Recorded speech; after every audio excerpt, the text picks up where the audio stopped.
everyone, this is Mistress Sweet Pea, Mistress of Tech, and welcome to another edition of my podcast.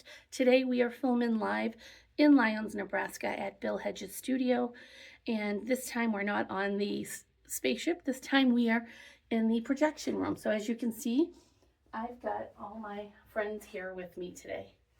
And on that note, I would like to dedicate this podcast to a real dear friend of mine who passed away unexpectedly several days ago.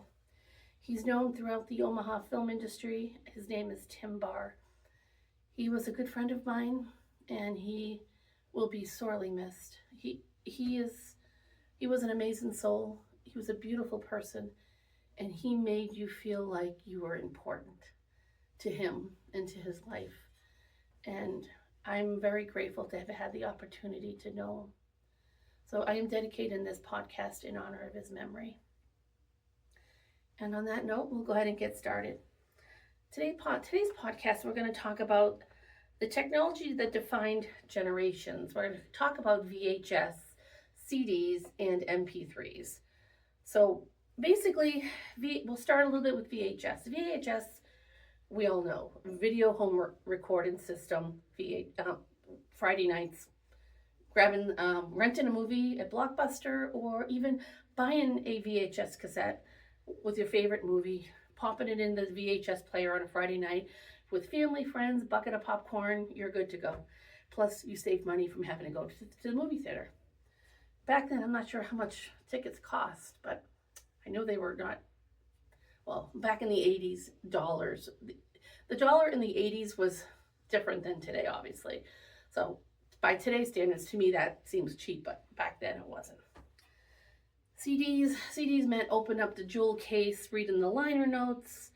CDs were also, reading the lyrics of the songs, trying to I remember the lyrics of the song, and, it was hearing music, and it was the format was in a clean digital sound. Then you have MP3 players, which again was something new. Suddenly your music could come with you on the go. And I don't mean Walkman. I know Walkman, and we had CD players that were portable, but this MP3 player was like this little device. I remember I had one. There was like this little tiny device. Your music collection could fit in your pocket. You didn't have to carry like your big, I'm sure everyone is out there in the 90s. It had that big thick book you had in your car with all your CDs, and you would be flipping through the pages trying to find the CD you want to put in your CD player in your car or at home. MP3 player eliminated all that. You put all your music that you like in this little tiny device, and you can take it with you on the go. I had one, and it was the best thing. I loved it. So again, in this episode, we're going to talk about VHS, CDs, and MP3 players. So we're going to walk through each format. So let's start off with VHS. VHS, as we know, stands for Video Home System.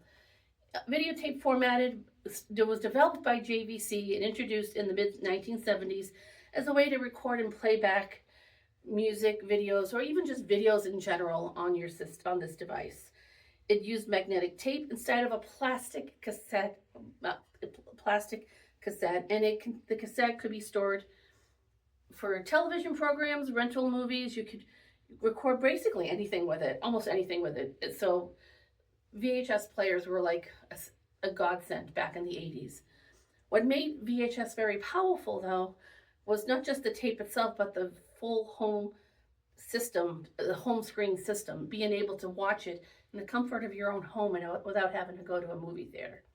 So once people had VCRs, they could record. You can even record broadcasts like TV shows. Like if you know you weren't going to be home, and let's say back in the 80s, my favorite show, I had so many of them.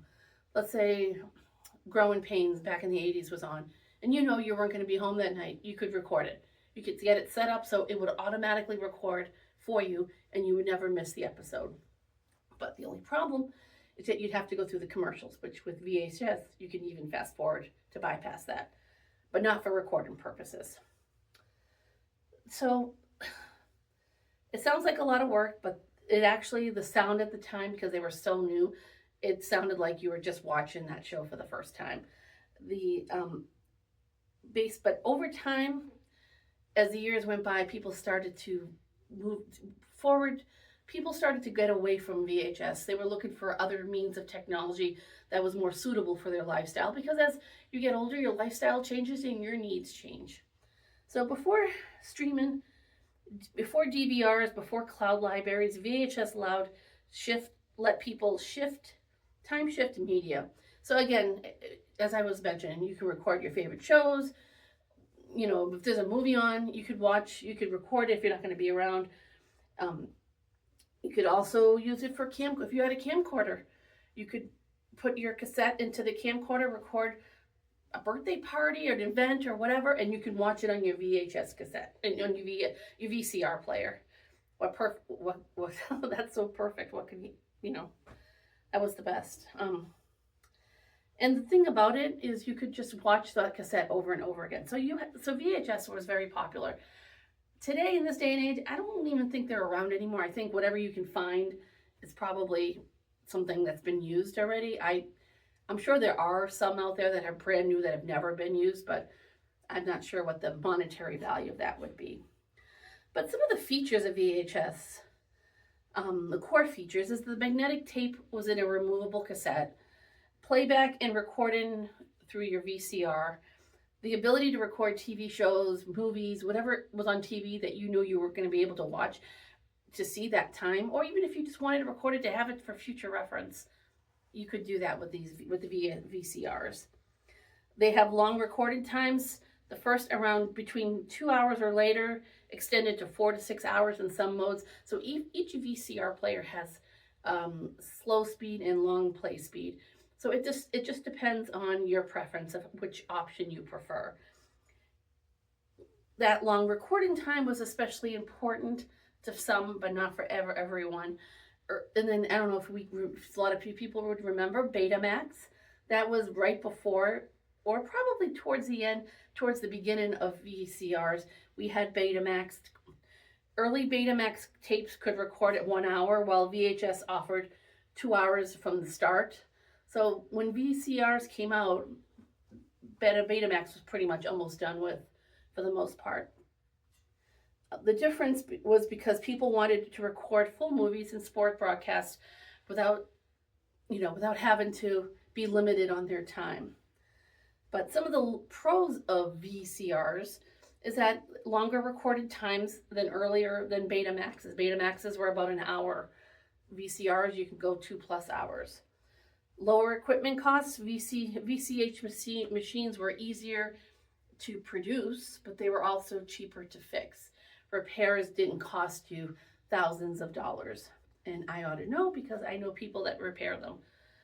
Wide industry support, because JVC's approach allowed more manufacturers to adopt the format. So then besides JVC, we had Sony, we had Sanyo, we had other manufacturers that developed VCR players. And then also strong video rental presence. You could go into a Blockbuster, any store that sold or that rented out VHS, and it would fit and work in your recorder with no problems. And again, just the usefulness of being able to record and watch something later. How awesome was that? So VHS may not have been the most elegant technology for some people, but it fit household habits. You could save money by renting. For a couple of dollars, you could rent a video at the video store instead of spending $20 going to a movie, plus another $10 for candy and popcorn and soda. You could cut your budget, save that money and put that into your budget. People also, we had a lot of sports fans out there that want to record the game. Even if you're watching it, you can still record it with a VCR. Let's say you're not going to be home and you want to see the game later. You can go ahead and get it preset and it will automatically record for you. Those are priceless. A VCR to me is priceless because it allowed you to capture everything and you could watch it later. So even if you weren't home, you could watch it later. Memories, you could break out the camcorder and just watch a home video or a birthday party from years ago. I mean, it's just phenomenal what you can do. Now, of course, with everything, there's pros and there's cons. Some of the cons with VHS is the lower picture quality than Betamax in many comparisons. Betamax's picture quality was a little more superior than a VCR. Also, the tape wear and quality loss over time became because magnetic media degrades with use and age. So same thing with a Betamax. It's similar like a Betamax. So let's say you have an old Betamax from the 60s, from the 70s, and you can watch that so many times, but over time, the more you watch, same thing with a VCR, the more you watch that video, the more the quality degrades, the more the video degrades. The the magnetic magnetic portion of that film starts to degrade. So as the more you watch it, you can start seeing little lines on the screen, little like some parts of it cut out, some little fuzzy lines, blurry picture. That's because over time that magnetic portion of that tape starts to wear. My suggestion, and a friend of mine told me this, and I want to share this with everyone, is if you do have a Betamax cassettes, VHS tapes, Betamax, or even VHS, if they're home movies and you want to preserve them, I highly suggest going out there and contacting someone who does it professionally that can take those videos and not only try to restore them, but try to get them onto another means, like a CD, put them on the cloud, something, so that way you can capture them and watch them later on. I highly recommend it, especially if it's something that's very near and dear to you and you want to keep and preserve it. I highly recommend it. It's worth it, because those Betamax and VHS tapes, over time, they're going to degrade, eventually to the point where you're not going to be able to watch it anymore. Also, VHS they're bulky tapes, and compared to back then, and the tapes were bulky, and over time people got tired of having this huge pile of VHS cassette tapes. It was a clutter issue. Rewinding wasn't necessary. Fast forwarding and queuing were less precise. So you had to, again, if you recorded something on TV, you got the commercials. So you had to fast forward it when the commercial started so you could go back and watch it again, continue and watch your movie or show. There was a lot of pros and cons with it. Again, it's preference. Some people mind, some don't.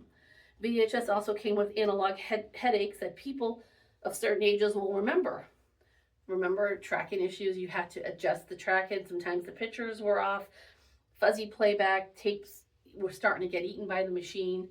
I know I had this one VHS cassette of this movie, Eddie and the Cruisers, and I was putting it on. I put it back into the VCR player to play it, and all of a sudden it just stopped playing. The screen was white, and when I went to take it out to eject it, it ate the tape. So again, that's another negative aspect of these, which is why I highly recommend getting your memories that you have on beta or VHS and getting them onto another digital platform so you can watch them at a later time. So basically, back then there was also a beta and VCR war. Betamax was developed by Sony, which actually reached the market first and had genuine technical strengths. Sources note that Betamax often delivered better quality picture, better color reproduction, quicker playback, fast forwarding behavior in some versions. Also, the tapes were smaller. So if you look at a beta cassette, a VHS cassette was probably about this, give or take. The betas were like a little bit smaller, not too much smaller, but still not as bulky as a VHS cassette. So the question is, well then, if Betamax was so great, why did sales decline and they stopped making it? The biggest reason was the recording time. Early Betamax could only handle about an hour of recording time, where a VHS could record 2 hours. Eventually later, as they built more machines and they improved on the technology, they were able to go up to 4 to 6 hours, where Betamax were up to an hour. So if your movie was 2 hours, you can only record an hour of the movie. It just wasn't worth it. Or if you were recording something like a memory or birthday party, it just wasn't plausible. It wasn't doable. So that made VHS look better. People gravitated towards it. Consumers started buying VCRs and slowly started to ditch Betamax. The second reason was price and manufacturing. JVC made VHS machines simpler and cheaper to produce. So whereas Sony kept a tight control over the Betamax, that limited its compatibility and kept costs higher. So if you go look at articles back in the 70s, and you look like a Sears Roebuck catalog, an old one from the 70s, look at the cost of a Betamax cassette player versus a VCR. Betamax was higher, but again, it was quality. That's why the price was higher, because you were getting a better quality machine, whereas a VCR were mass produced cheaply. So that's why the picture was great with Betamax, but VHS had some tracking issues, fuzziness, pictures weren't always clear, but you also had, the difference was Betamax unfortunately only had an hour of recording time. You could record more with VHS. So again, it all came down to preference. So in 1987, the US VCR market was overwhelmingly in favor for VHS. VHS won, Betamax unfortunately they tanked. At this point in 1987, I don't believe you could even buy a Betamax machine anymore. Today, in 2026, I have not seen any. But then again, I haven't looked for them. But I am sure there's probably someone out there that wants to get rid of it or even keep it for nostalgic purposes. So, the best technical format does not always win. That's the important lesson between Betamax and VCR to remember. You can have the best product, the best quality product out there, like the Betamax, but if you're only allowing people to record for an hour, VCRs are going to win, because not everything, some people want to record 2 hours, VCR wins. And again, I'm not putting down Betamaxes. I like Betamaxes myself. I know people who have them. I've seen the quality of them. They are great quality pictures. Now, I don't know if later versions of Betamax extended that I'm not sure. In doing my research for this podcast, I was not aware of any recent Betamaxes that could record over an hour, so that might be something different. It might be something that just I'm not aware of. But now we're going to talk about CDs. Compact discs, as everyone knows what it stands for. The CD was developed by Philips and Sony and introduced commercially back in 1982.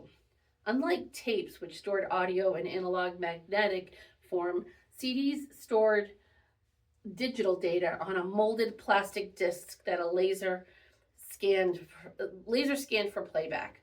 So think of the laser discs, those big laser discs that you could play on those big machines back in the early 80s. That's a form of a CD, but those were different. Those had movies on them. They were just a little different than your CD, your compact disc player. But the CDs basically took off. They were a huge leap in consumer audio. When the CDs came out they came out in the 82, but in the 90s, when everything was going towards CDs, they took off and they flew.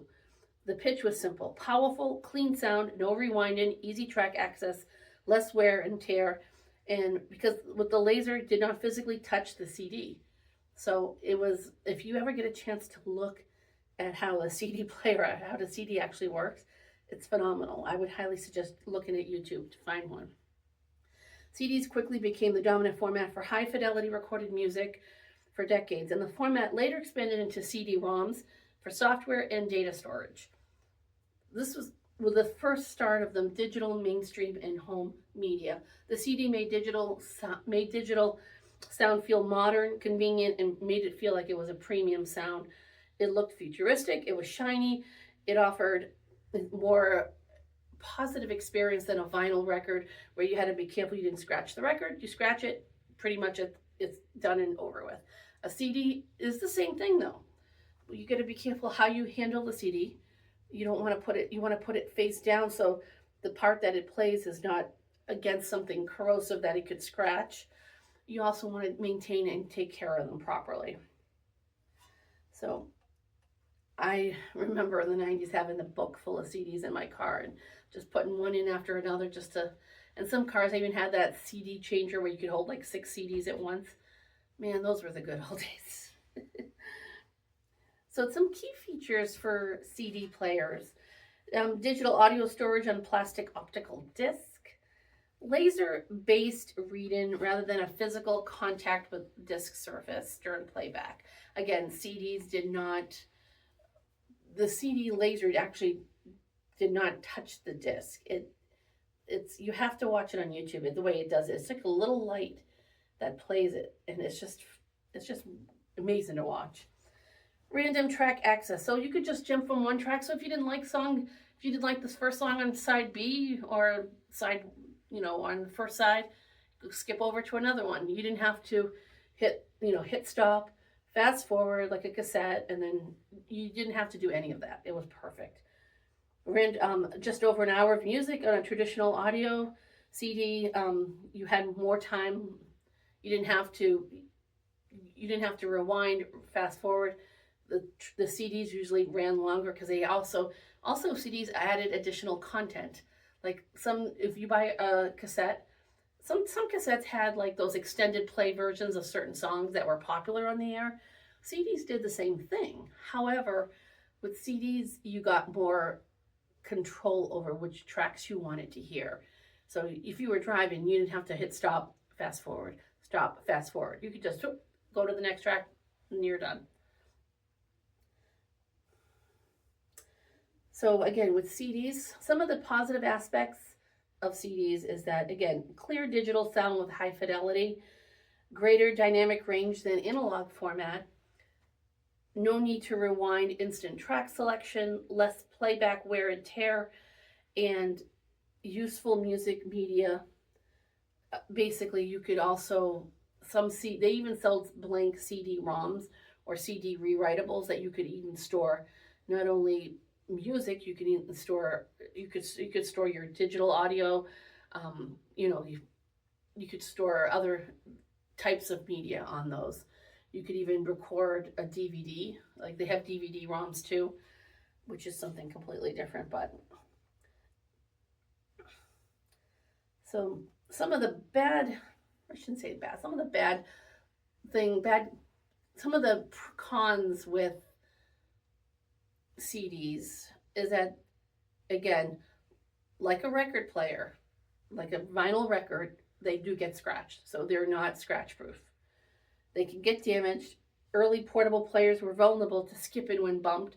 So like if you had a portable CD player and you're driving or you're moving somewhere and the CD player bumps, it can bump the disc as well. I've seen instances where it can actually ruin it. So that's one of the bad, not so good things about CDs. Players and discs could initially be expensive in early years of adoption. So in the beginning, when they first came out, they were pricey. But as consumers started leaning more towards CDs and wanting to purchase them, the cost eventually did come down. So that way it made it more affordable for everyone. The format was digital. Again, it was digital, and it was easier. You're able to take that sound with you. You weren't confined to being at home or in one spot to listen to it. And lastly, the last point I want to mention about CDs is that they were futuristic. They were still it was still like an actual object, but you had shelves of albums and you could have all these rows of CDs with your music. Again, the CD improved over time with listening experience, and they also had those those websites back in the 90s where you could download free music, which Napster, which really wasn't free. Anyways, it was a good time back then. It was a really good time. Don't you think so, Mr. Snake? This is my friend here. Just changing it around for a little bit, but Mr. Snake agrees. So, anyways, my friend here wants to come out and play, so Don't you think so? I do. So, next, we are going to talk about the one, the only MP3 players, MP3s. MP3s were a whole different ball game in itself. This is where music changed again in a more convenient sense, I would say. MP3 players often refer to people as digital music players. They removed the need for physical albums during playback. Instead of carrying discs or tapes around or lugging that big book full of CDs, you could put all your music, all your favorite music, into a little device like that, an MP3 player. I remember when I got my first one, I was ecstatic. It was used. I didn't care. I loved it. I put it could, depending on the size of the MP3 player, you could put literally thousands of songs on there. I remember mine had, I think, almost 900 something songs, and I loved it. Again, it was the best. You could take it with you on the go. You didn't have to worry about lugging that big book of CDs and having to search through each page to find the one that you want. So, the music library was no longer tied to a shelf, a binder, or a stack of books of CDs. The first portable MP3 players, widely identified as the Seihan MP Man, which launched in 1997 and sold in 1998 with 32 MB, 32 megs, or 64 megs of storage, each enough to hold roughly 6 to 12 songs. Soon after came the Diamond Rio PMP 300 in 1998, which helped popularize the category of the U.S. market. So by modern standards, it sounds tiny, but it represented a huge conceptual break from the past. So for the first time, consumers could choose songs from a digital library or from a dedicated portable device without having to bring along every single CD or record that they owned. So basically, your MP3 was your library of music. And I think he agrees. Yes, it is. So, some of the features of MP3s is that digital file playback without needing to spin the disc or hit play on a cassette. So all you did is you pushed a little button and it started playing all your music for you right then and there. You didn't have to rewind or do anything with it. It just played all of your tracks. Now you also have the ability to skip a track if you wanted to. So like a CD, it's similar. So flash-based and hard-based data storage, so you could store your device, so you could store your music. Small display showing track information, portable design for carrying multiple songs in one device, and a growing storage capacity over time, especially as flash memories have improved. Again, the one that I had was a used one. It was a used MP3 player, but I was able to hold almost 900 songs on it, and it was phenomenal. I wish I didn't give that up now that I think about it.